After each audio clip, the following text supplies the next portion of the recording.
Il n'y a pas eu élection, c'était plutôt une mascarade. Ces mots sont ceux d'Issa Chiroma Bakary. L'opposant camerounais l'assure, il a remporté la présidentielle. Selon les chiffres officiels proclamés par le Conseil constitutionnel, c'était hier. Il arrive deuxième avec 35,19% des voix.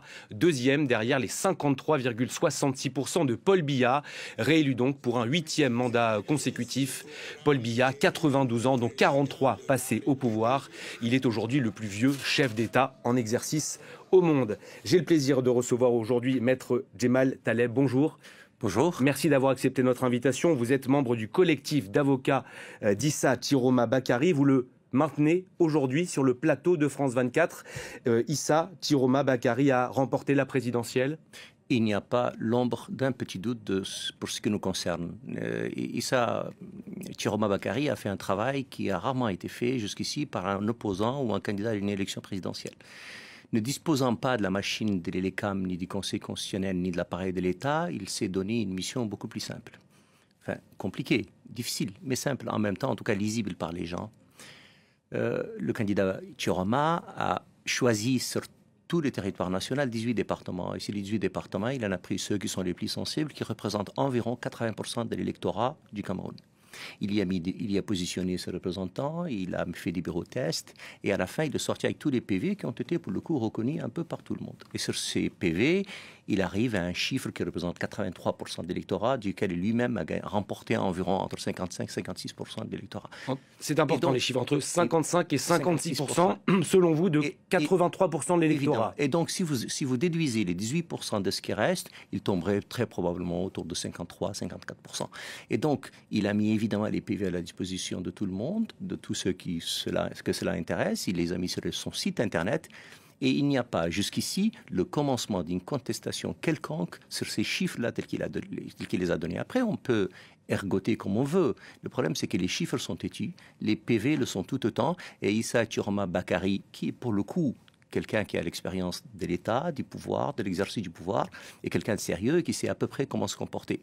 Et donc, vous dites que votre candidat est sérieux. Est-ce que ça veut dire que la Cour constitutionnelle, selon vous, le Conseil constitutionnel ne l'est pas, vu qu'il a publié des chiffres bien différents? Je n'aime pas tellement les anathèmes sur les institutions que je respecte en général. Mais si le Conseil constitutionnel est sérieux et l'ELECAM avec lui, rien ne les empêche de nous donner un audit général des fichiers dont ils disposent, des résultats dont ils disposent. Vous l'avez demandé? Mais évidemment, et que nous ne l'avons pas demandé. Mais enfin, tout le monde l'a demandé, la société civile l'a demandé.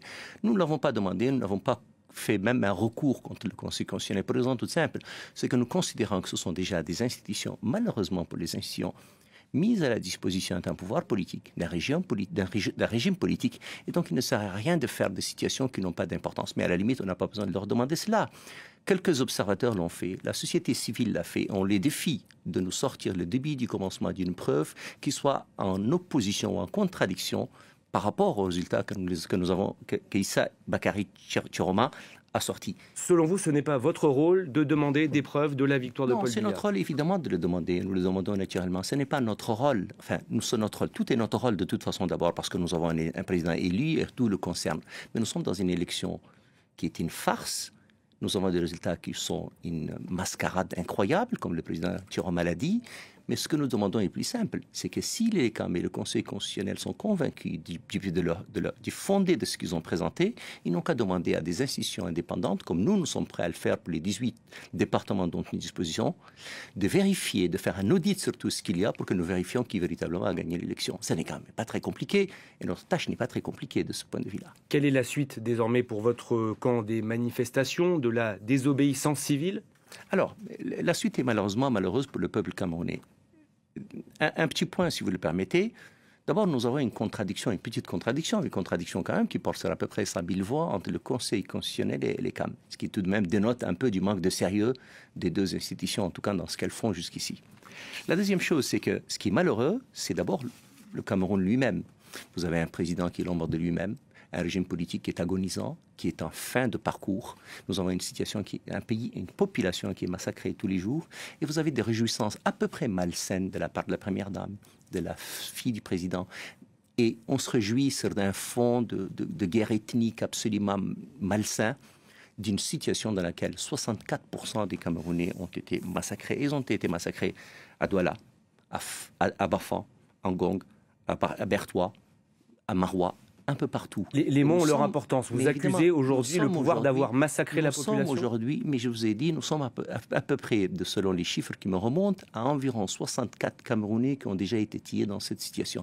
Si on se réjouit d'une élection dans laquelle on massacre sa population, si on se réjouit d'une situation dans laquelle il y a des snipers qui sont mis un peu partout et qui massacrent, qui canardent la population de son pays, c'est triste pour le Cameroun, c'est triste pour le continent africain, je veux dire, c'est triste pour l'humanité en général. Issa Chiroma Bakary a parlé en effet hier de 10 snipers qui étaient positionnés sur les toits autour de son domicile. Cela se passe à Garoua, dans le nord du Cameroun. Il parle également de 2 morts. Vous avez déjà dit lors d'une précédente interview que vous n'hésiteriez pas à traîner les autorités camerounaises devant la CPI en cas de répression. Qu'en est-il exactement aujourd'hui? Mais c'est un travail que nous avons déjà commencé à faire. Nos confrères du Cameroun, mais nous aussi à Paris, nous sommes livrés à malheureusement un calcul dont nous serions bien passés. Mais nous n'allons pas laisser le sang des Camerounais couler en toute impunité. Ceux qui commettent des crimes, nous les avons déjà vus, recensés, calculés, les militaires, ceux qui donnent des ordres, les policiers, les snipers, mais aussi la petite milice privée d'IRDPC. Nous n'allons rien laisser passer, nous allons suivre la situation au jour le jour, nous allons comptabiliser les morts, nous allons suivre et filmer, parce que tout est filmé, tout est regardé, la situation telle qu'elle est, et nous allons, le moment venu, constituer un dossier et le déposer contre tous ceux qui commettent des exactions contre le peuple camerounais. L'impunité, de notre côté, c'est terminé. C'est le message que vous voulez adresser aujourd'hui au président Paul Biya? Mais ce n'est pas un message que nous adressons à qui que ce soit, c'est une situation que nous vivons et que nos frères camerounais, que nos confrères camerounais vivent, que l'état-major du président Chiroma vit. Cette situation est absolument grave, dangereuse. Les milices qui se baladent la nuit, qui tuent les Camerounais, qui les kidnappent, ça ne peut pas rester impuni. Et c'est une situation que nous allons suivre. Vous savez, vous pouvez avoir l'appareil de l'État, vous pouvez avoir les snipers, l'armée qui vous obéit à un moment. Mais à un moment, il faut que tous ceux qui commettent tous ces crimes comprennent que nous sommes aujourd'hui dans un monde totalement globalisé et dans lequel on ne peut pas tuer une population qui a juste demandé que les institutions veuillent dire quelque chose, que les élections donnent une majorité et que le président élu, qui n'est tout de même, ni un révolutionnaire, ni un homme dangereux, c'est un homme d'Israël qui connaît l'exercice du pouvoir et qui a été ministre pendant plus d'une vingtaine d'années avec le président Biya. Il a été élu, les Camerounais ont vu en lui probablement l'alternative à leur calvaire, à leur malheur. Comprenez bien, un pays dirigé par la même personne qui aujourd'hui a 93 ans et qui le dirige depuis 43 ans. Comprenez bien que les Camerounais qui ne sont ni des imbéciles ni des malades mentaux comprennent très bien qu'ils ont besoin d'autre chose, qu'ils cherchent autre chose et qu'ils ont besoin que la situation qui est la leur évolue vers à peu près ce que l'humanité a envie de bien, c'est-à-dire un pays bien gouverné par des gens qui sont capables de le faire. Il y a 2 déclarations importantes aujourd'hui. L'UE déplore la répression violente des manifestations. L'ONU appelle à la retenue après des violences. L'ONU qui demande également des enquêtes.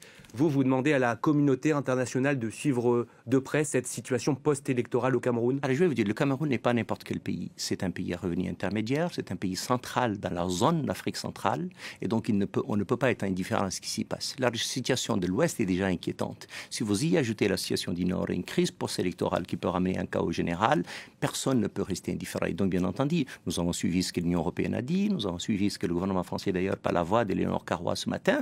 Tout ça est très bien, mais un peu plus loin, c'est-à-dire ce qui est valable pour d'autres zones doit être valable pour le Cameroun. Vous pensez à qui? Mais je pense par exemple à l'Ukraine, je pense à beaucoup d'autres pays dans lesquels... Mais je ne peux pas ne pas penser à ce qui se passe à Madagascar.